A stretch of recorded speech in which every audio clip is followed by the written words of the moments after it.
legit contenders. We're going to get you all set for this AFC West showdown. The Chiefs have won 9 straight division titles.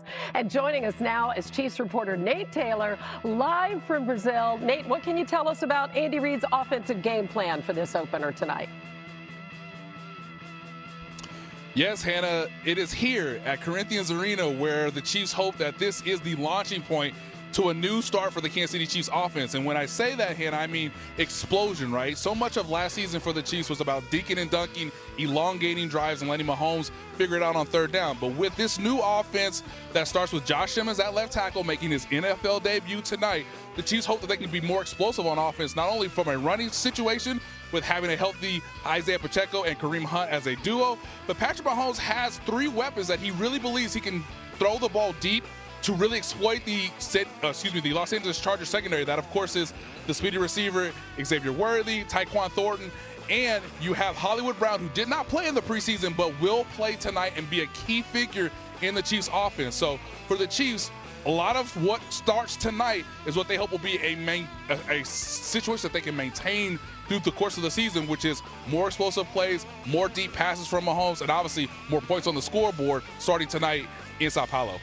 Nate, that makes a lot of sense. Thank you so much. And for more on those deep passes, last season, Mahomes ranked outside the top 25 in completion percentage, yards per attempt, and QBR on throws of at least 15 yards downfield. Now, all those numbers were the worst of any season in his career. All right, so the gang is here. We have RC, we have Swagoo, we have Mina. It is real, folks, right? The first weekend. And a reality, Mina, for Kansas City is that Rashee Rice, of course, is not going to start the season for them. So what would you like to see from that offense tonight?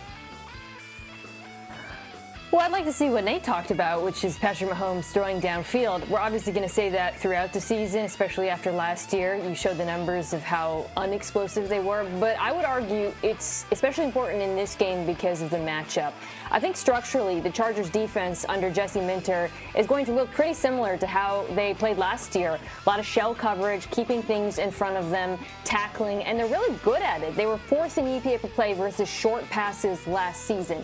But they can be had over the top with those young corners. The question for Kansas City is twofold. One, pass protection. You got a rookie left tackle, potentially against Khalil Mack, Josh Simmons. And then the other side of it, of course, is whether or not Worthy or Hollywood Brown can show chemistry downfield with Mahomes, because it felt like last year Mahomes and Worthy just weren't on the same page when he did try to throw deep. That has to change. Yeah, and you also have to think, Mina, go back to early last season. You remember this was the game where Rashee Rice was injured. And when Rashee Rice was injured, we saw Xavier Worthy. There was the deep pass down the left sideline. Late in the game, he got in a bunch formation. He caught the football on a crosser, and we saw the yards after the catch and that explosion. Those are some of the things they're going to look to do tonight, but you have to have protection. So much has been made about Patrick Mahomes not being the guy that's pushing the ball down the football field, but as we saw in the Super Bowl, a ton of that had to do with the ability to have time in the pocket to let those routes develop downfield. And if we could see some of that tonight, it seems that throughout the preseason, that was a huge emphasis for not only Patrick Mahomes, but Matt Nagy and this entire offense. It was funny to see that graphic when Hannah first started talking about the Chiefs with Pat Mahomes. Worse. And under there should have been still went to the Super Bowl. This team is going to figure it out, man. But ultimately, you want to see those layers as well to the offense. I felt like a lot of times last year, because of the frustration, it was almost trying to force themselves into trying to make big plays. I want to see Pacheco get back involved as a heavy hitter, a guy out of the backfield, but also they used him in the screen game. His explosiveness was an asset to this football team, and hopefully they can get that back, along with Kareem Hunt being a bruiser and a physical runner as well. Y'all remember, like I say this all the time, the Kansas City Chiefs, when they've won Super Bowls and been at their best, the rushing game has been a big part of that. Not only that, a second layer to this is, I know Travis Kelce is still there, and I expect Travis Kelce to be an integral part. But who else is going to work that middle of the field as well? Will that be Noah Green? Will they have another tight end that asserts himself this season where he becomes someone Patrick Mahomes can rely on as well. I'm not pushing towards the future, but they should be thinking in that regard and building some rapport with some of these guys behind Travis as well. Not saying he won't be a big part of it, but I want to see multiple layers to this offense. And in that regard, I think they can be explosive if they go that direction. Yeah, a lot more on this game coming up. But keep in mind, Mahomes is 10-2 against the Chargers. 5 game-winning drives most all time against them. Yeah. Football is back. And what a bizarre start to the season. Right before the first play from scrimmage last night, just 6 seconds into the game, Dak Prescott said he had to spit when he was talking to Tyler Booker, and Jalen Carter was nearby and asked Dak if he spit at him. Carter quickly spat back at Prescott. He was immediately ejected just moments after kickoff, and both players spoke about it after the game. Take a listen. You know, it was a mistake that happened on my side, and it just won't happen again. Just not being able to start the game, even finish the game is just but we'll get it better. It won't happen again. I was just looking at him. I was right here by the 2 linemen, and guess I needed to spit, and I wasn't gonna spit on my lineman, and I just spit ahead. And he asked, or he goes, "You trying to spit on me?" And at that point, I mean, I felt like he was insulting me. Like I wouldn't spit on somebody. I'm damn sure not trying to spit on you. Like we're about to play. Yeah, so the Eagles lose their best defender right from the get-go. How would you characterize, RC, what you saw last night from Carter? Well, I think first off, you showed a large level of immaturity, right? You also have to understand the lack of respect that shows for any human that you would spit on them. And even if you're asking Dak Prescott the question, hey, did you spit on me? That means that, or did you spit at me? That means he ain't spit on you. And you obviously know that that is something that you can't retaliate against. And so now when Jalen Carter spits on Dak Prescott, he shows a level of disrespect that gets him kicked out of a game, a level of disrespect for the game that may have him taken off the field next week as well. But you let your entire team down. When we watch the time Dak Prescott had in the pocket, when you look at the way they were able to run the ball in between the tackles, it was because Jalen Carter made a decision that took him away from his team. So it was a show of lack of respect for Dak himself and the game of football. Yeah, it's also impulse control. I teach my kids all the time, like you could build a lifetime of credibility and make a stupid decision for 30 seconds, and it can ruin everything you've built up until that point. And hopefully Jalen Carter can go further and learn from this, but learning from this means you don't do stupid things anymore, because this was absolutely stupid. I don't want anybody to misconstrue that, even though me and RC are talking about the lesson that you can learn through this. Control your impulses. Be a professional. These are the things that we talk about. So as he goes further in his career, he's a phenomenal player. Nobody can take that away from him, which also should tell him the camera is always on you, big fella. People are always going to be paying attention to what you're doing. You have to learn, move forward from this. I don't think it's anything that we need to beat him up over for the rest of his career or the rest of the season, but he has to control his impulse, not only to be available for his team, but it carries over into life as well. And hopefully he can start putting his best foot forward as he moves forward from this. Yeah, and we've all heard about it, the league's emphasis on sportsmanship. We saw Nolan Smith Jr. get a 15-yard penalty for taunting. So it's going to be interesting to see, does this action potentially result in a suspension of some kind as the Eagles travel to Kansas City for a tough matchup in Week 2. All right, let's get back to football, shall we? Because there was a game to... Saquon Barkley in the end zone so much last year. This was the first touchdown, I'm sure, of many. At Prescott before we saw the celebration of the tush push by the defense. Yeah, lightning delays then for an hour and a half. Cowboys started over on downs. Eagles win 24-20. Here's Lamb after the game. Man, that's terrible. Honestly, I feel like, I can't point no fingers at nobody else, you know what I'm saying? And I take full accountability and everything else that come with it, because, as for me as a player, I prayed for moments like that, you know what I'm saying, and the ball to come my way. And obviously for me to not come up with it, bro, it stings a little bit. Well, we found a way to win. And when you come out in Week 1, the different challenges and the different unknowns, it's just about finding ways to win. And I'm happy our team was able to do that, to play together and find ways to win. Here's the thing about Jalen Hurts. He really didn't take too many risks yesterday. He completed 83% of his passes, second best in his career. Just one of them traveled more than 15 yards downfield. That was a 51-yard completion to Jahan Dotson. I mentioned the 2 rushing touchdowns on the tush push. He has 88 in the last 4 seasons, 38 more than the next closest player, which is, as you might guess, Josh Allen. So I go, Hurts really took what the defense gave him yesterday, used his legs for the win. How did facing a defense without Micah Parsons factor into that game?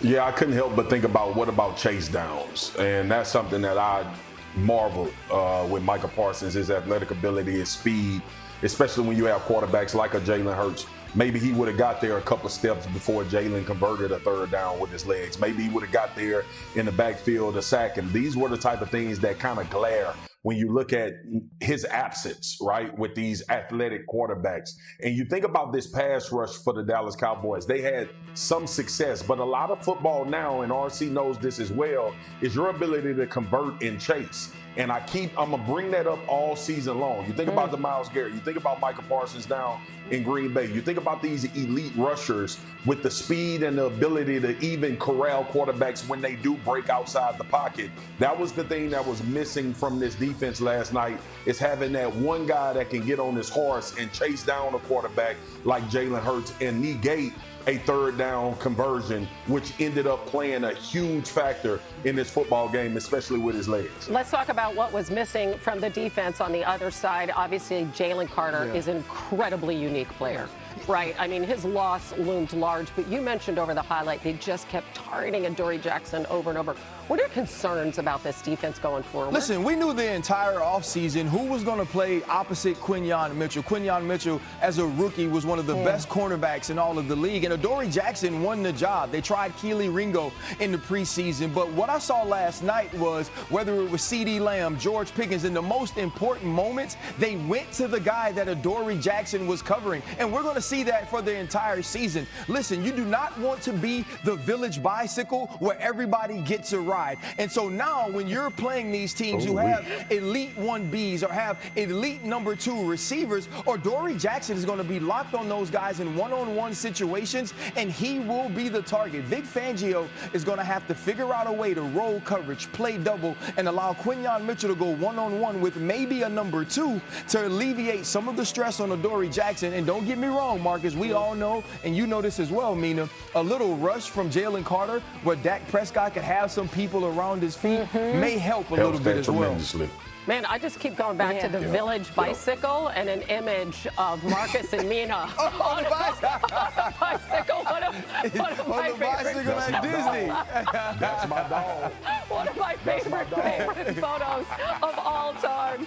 Big wheels. But Mina, let's go back to Dak Prescott. He looked like the Dak of old. I mean, if you're the Cowboys, what do you take away from that performance last night?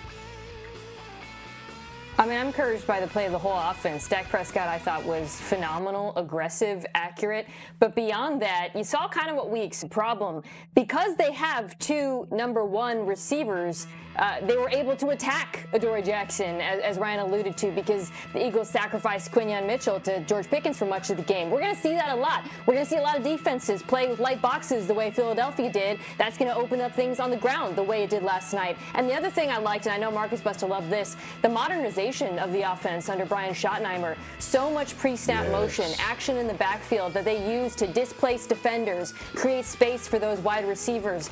I know moral victories don't exist in football, but if I'm a Cowboys fan, I am encouraged by what I saw from the offense. Yeah, I mean, we were just so obsessed with this Micah Parsons thing that I don't think anybody really noticed all the good things that were happening there under Schottenheimer in the offseason that are now on display. All right, the Eagles are 5-0 in season openers, by the way, under Jalen Hurts, and we're just getting started on NFL Live. Talk with Cam Hayward, who said he's preparing when asked if he's going to play on Sunday, but there's nothing definitive about his status as contract discussions continue for the OG, so something to keep our eye on this weekend when the Steelers visit the Jets Sunday. It'll be the first ever season opening game featuring starting quarterbacks who changed the teams they started for the previous year. Aaron Rodgers now with Pittsburgh, of course, Justin Fields with the Jets. Rodgers downplayed coming back to MetLife Stadium, saying he's just excited for week one as he enters his 21st season in the NFL. Well, the Steelers have struggled to find a replacement for Ben Roethlisberger. The only team with fewer passing touchdowns over the last 2 seasons is, wait for it, the New York Giants with 30. They also ranked 24th in precision pass percentage and total QBR over that time. Yeah, it's been a revolving door of quarterbacks there. Swagoo, what must we see from Aaron Rodgers in Pittsburgh? Swagoo. My bad, Hannah. I was just getting over being pissed off that Philly signs Zadarius Smith. So I got distracted during a live show. Okay, here's the deal. Here's the deal. When we get to Aaron Rodgers, the one thing I will be focused on is mobility. Mobility for Aaron Rodgers and how much impact this run game will have. Look, Aaron Rodgers is great, and we know about his history and his career, but this is a league now where you're going to have to get off your spot and make plays outside of the box, and he was phenomenal at doing it. So that'll be something that I have my eyes on, especially with Quentin Williams creating and generating pressure in the center of the pocket on dropbacks. Will he have the ability to do this enough? I'm not saying turn back the hands of time and become the athlete that you were, but this league now, in this day and age, your quarterback is going to be uncomfortable and have to make some plays outside of his own element, and that'll be the thing I'm looking for. But again, the run game will help him tremendously be able to be the quarterback that Pittsburgh is hoping he can be. Yeah, they got to be able to run the ball. That's where the Harrison Phillips edition in New York is interesting to me. The other thing I think I'm interested in from the Jets' perspective, are they going to heat him up? Because last year, Aaron Rodgers was really bad against the blitz, 30th in QBR, 33rd in yards per attempt. And if there's one thing I know about Aaron Glenn, their new head coach, and Steve Wilks, their defensive coordinator, they love sending extra rushers. You got to think they're going to ask Sauce Gardner to man up DK Metcalf for much of this game. So I think the question is, okay, if you send pressure, can you get home? And also, can you take away the other answers like Jonnu Smith and whatnot? Because Aaron Rodgers has proven to be quite susceptible against that at this point in his career. You know what, I love the fact that you mentioned Jonnu Smith, meaning because Jonnu Smith is truly going to be the number 2 receiver on this team. You're going to see some 12 personnel with Pat Freiermuth on the field, moving Jonnu Smith to the U position where he can go in motion. You can create trips, some bunch formations where you can allow him and DK Metcalf to work from the same side. And to me, it's going to be, can Aaron Rodgers in some way play fearless, right? We know that throughout his career, he's been risk averse. The Pittsburgh Steelers don't need that. It's going to be about Jalen Warren. It's going to be about Kenneth Gainwell. Caleb Johnson will play into that as well, the draft pick from Iowa. But can Aaron Rodgers put some juice into this offense? Listen, I went to training camp practice, and Marcus, you're right. I don't know if he's going to be able to run around, and I don't know if he's going to be able to get out of sight in a day. But I tell you what, he could still throw it. There were passes getting up on wide receivers so quickly that had been in Pittsburgh for their career. You could tell they had never seen somebody that could really throw since Ben Roethlisberger retired. And what I loved about that is Arthur Smith saying, we got to catch up. We got to get back with it. And so you think run game first, and then Aaron Rodgers pushing the football down the field to DK Metcalf and Jonnu Smith. It could get exciting with protection. Yeah, 5 touchdown passes shy, by the way, of tying Brett Favre for the fourth most in history. And it is time for our first game picks of the season, and we are all on the Steelers. Oh, you know what that means. And that's the gong, because that's our curse, the NFL Live curse. If we all pick the same team, they lose sometimes. That's going to be tough today, because we are all of one mind here on a lot of this. And Swagoo broke the news moments ago. Swagoo, former Lions defensive end Zadarius Smith is signing a 1-year deal with the Philadelphia Eagles. Yeah, another pass rusher for Philly. I mean, you knew Howie Roseman wasn't just going to sit still. Hey, you know, Dak had way too much time. Howie Roseman said, nah, I don't like that. I'm going to drop a dime on him. Yeah, and I bet Howie's not done either, right? So anyway, that's very interesting. He don't sleep. Huh? He don't sleep, man. Yeah. Howie Roseman don't sleep. And that's He why does they not sleep, and it pisses me off that he stays up so much because he always do the right thing. Well, you know what? You can just blame your Cowboys and last night for that if you want to. All right. Next, Micah Parsons. Back Christian Gonzalez out for the season opener. He has a hamstring. Vrabel also says left tackle Will Campbell with an ankle is questionable. The Pats open up against the Raiders in that early window on Sunday.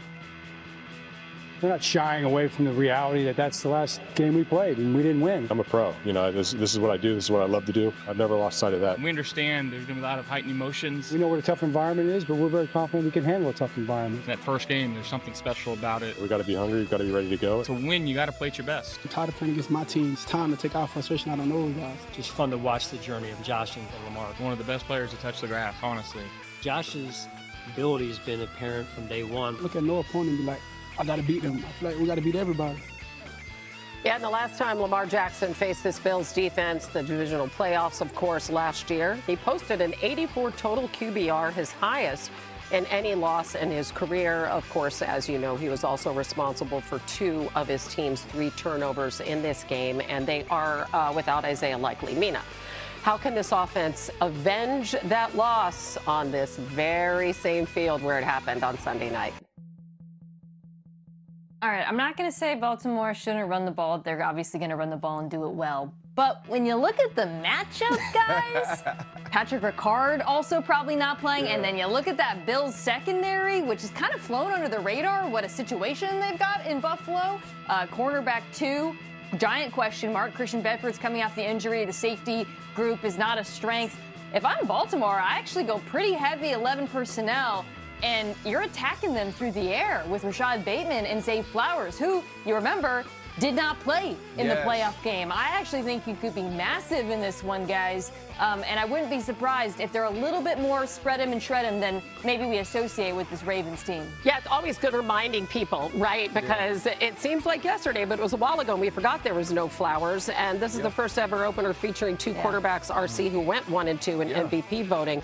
What do you want to see from that Ravens secondary against Josh Allen? Yeah, and that's what I was about to say, Hannah. You're talking about Josh Allen, who won the MVP, but where Mina is saying the Bills aren't great in the secondary, the Baltimore Ravens should be absolutely phenomenal. I mean, it's like Oprah's handing out first rounders back there. You get a first rounder, you get a first rounder, you get a first rounder. And you're talking about a Buffalo Bills wide receiver room that's not stacked with stars, that's not stacked with production. And so if I'm the Baltimore Ravens, I understand, let's stack the box, let's stop the run. That's what they've been leaning on in Buffalo since Joe Brady took over. And let's lean into our strength with the highest paid safety in the league, a rookie safety from Georgia and Malachi Starks, and first-round corners that can absolutely lock up and lock down on the outside. Man, all those starters, first-rounders, it's so exciting. Of course, we've been saying they might have the best roster in all of the land, and here we go again, because we are all on the Ravens. This one makes me a little more nervous. I hate us so much. There's a song again, which means the Bills. She did the Marcus. You know it's bad when she got to do the Marcus right here. right.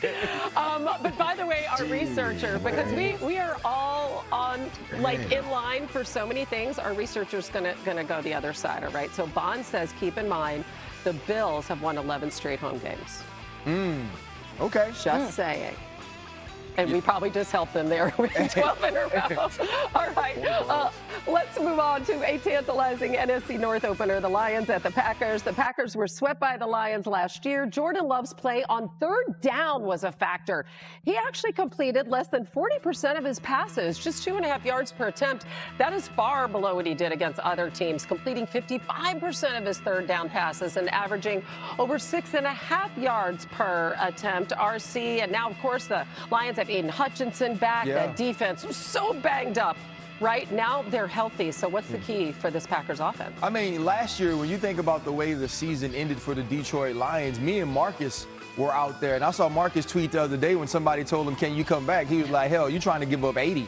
And, and so now you think about the Detroit Lions being healthy and also struggling a little bit with health in the room of the wide receivers of the Green Bay Packers. And so if I'm Green Bay, if I'm Matt LaFleur, I'm going to lean on that creative run game with Josh Jacobs. And now Ken Matthew Golden, who when drafted seemed like he'd be a luxury, he'd get an opportunity to come along as the season went on, he's going to have to show up. So I'm starting with Josh Jacobs. I'm starting with physicality, creativity, finding a way to get him loose. And then I want to move Jordan Love into the play action game. We sometimes forget how athletic Jordan Love is. Let's move the spot. Let's push the football down the field and really test this new defensive coordinator, Kelvin Shepard of the Detroit Lions, and see what adjustments he can make if we start making explosive plays as an offense.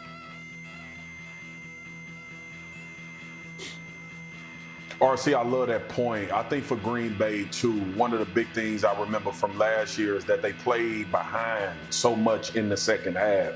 I want to see them get off the early starts and jump it. Bunzi, our researcher, sent me. They trailed half the season, 8 games last year. They trailed at halftime and ended up going 3-5 in those games. And we think about some of the prolific plays that Jordan Love had to make, but it was a necessity because they didn't get off the fast starts. That's a healthy mix of Jordan. That's a healthy mix of Jordan Love not only taking care of the football, but being able to be explosive downfield with these receivers that they'll have in tow. And obviously Josh Jacobs in the backfield being that battering ram and making explosive plays as well. But this team needs to start fast. And why wouldn't you? With acquiring Micah Parsons and Rashawn Gary, if you play with a lead, you are going to have a lot of really good Sundays in Green Bay.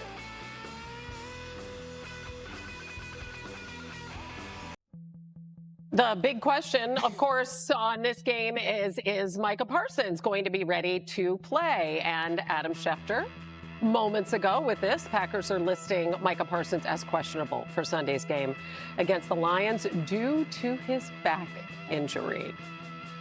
All right, and finally, we are divided on our picks. Those of us here in Bristol, holding down the fort here in Bristol, we're on the Lions, and y'all two at home are on the Packers, Swagoo. Here's the thing about this, right? I don't know who the hell is going to win, Hannah. You know why? Because it's week 1, and both of these teams are really good. And Micah Parsons could play 70 snaps. Micah Parsons could play 27 snaps. He could play no snaps. We don't know. So we just picking teams based on ghosts and the spirits of the Christmas past. By the way, remember at the end of last season, Swagoo wasn't even picking scores? Yeah. He would be like, because they going to win. Yeah, he'd be like, remember that? He'd be like, Green Bay by a lot. Hey, tell you what, it's early. It's early. We'll get there at some point. Lions have won 8 straight divisional games for Justin Herbert tonight. I'm going under. I'm apprehensive about the Chargers offense for reasons we'll get to at the end. I also think it's likely that Herbert might actually run one in the end zone, so that would limit passing touchdown opportunities. I think they're going to give Omari and the Hampton the rock a great deal as well, especially when they get into the red area. All right, Marcus. Ryan. RC. I'm back. Ryan. Yes, ma'am. Travis. Kelsey. Back for another season. Over under 5.5 receptions for him. You know what? I'm going to go over. And the reason I'm going over is because I believe they'll utilize him in short yardage. They'll utilize him on 3rd down. Now, he might not stretch the field. This might not be a game where Travis Kelsey has 80 yards receiving, but I do believe that they'll put the football in his hands and make sure he's involved in the offense to keep people underneath occupied, to hit Xavier Worthy and Hollywood Brown at the second level. All right, RC, let's stick with you, and let's talk a little the guy throwing in the football, Patrick Mahomes. What do you think? Over, under 244.5 passing yards for him. Listen, I'm going over. Patrick Mahomes did not go to Brazil to not go to Brazil. And what I mean by that is he's there to make plays. You could see in the preseason there was an emphasis on pushing the football down the field. They scored 17 points on 3 drives against the Chicago Bears. And talking to Xavier Worthy, this team says they is tired of the disrespect, and we trying to put everybody over Patrick Mahomes, and he's going to show us tonight that he's still a man. All right. Going scorched earth there. I love it, RC. Okay, by the way, you put all this together, y'all's predictions, and a $10 bet wins you just over $55. Love it. Good luck, everybody. Right now, new customers for ESPN Bet can get $100 in bonus bets when you make your first $10 bet. Score more from the game with the Sportsbook for sports fans. Sign up with promo code LIVE to get started today. Now that we have some actual games to talk about again, we're going to turn to one of our favorite games, and that is Locks and Keys. We're going to break down Sunday's big games with something we guarantee will happen. That's a lock. Also something that will play a big role in determining the outcome. That's a key. And we're going to start in L.A. The Rams hosting the Texans on Sunday. Mina, give me a lock for this game. I got Kobe Turner, the Rams defensive tackle, getting a sack. So the Texans changed their offensive line.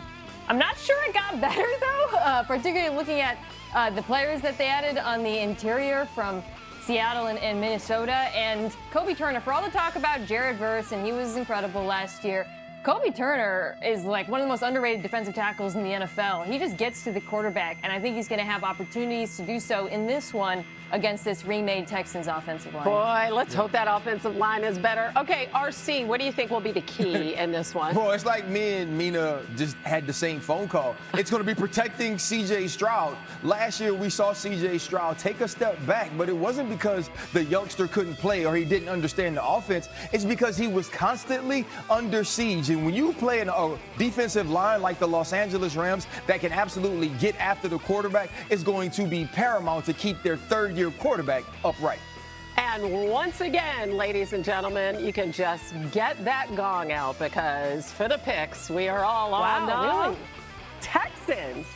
Which I'm actually shocked. I'm surprised. I knew I didn't think it was going to go this way. I'm actually shocked. Yeah. And I have on Rams colors, and that is disrespectful of me.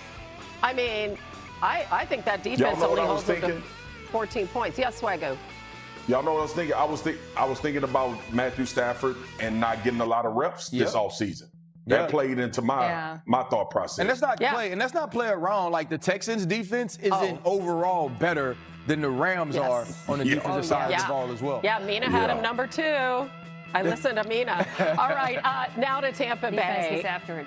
The Bucs are looking for their 5th straight division title. How about that? They host the NFC South rival, the Falcons. RC, what is a lock to happen in this one? For me, Bucky Irving getting 20 touches. Listen, I don't play fantasy football, but I often read the fantasy football app. And Bucky Irving was one of those players that was up there with the Saquons, up there with the Bijan Robinsons. We watched him ascend the entire end of the season last year. He was a guy who game after game got stronger, got more physical, made more big plays, and I think at the start of this season, he's going to be a priority and a focal point of the Tampa Bay offense. So building upon last season. Okay, Marcus, what's the key in this NFC South matchup?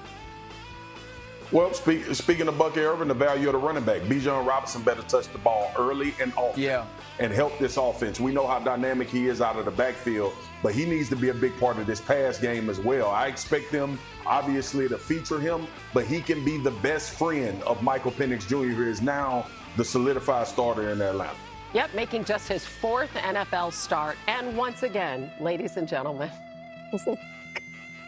good news for the Falcons because we're all taking the Bucs. You know why? Mixtape bait. Because this is all about what we think, because we don't really have like film to make these picks by. So this is about what we believe. We have no idea. We literally have no idea. Don't listen to us. That's how your voice get when your mama about to whoop you. Your mama be like,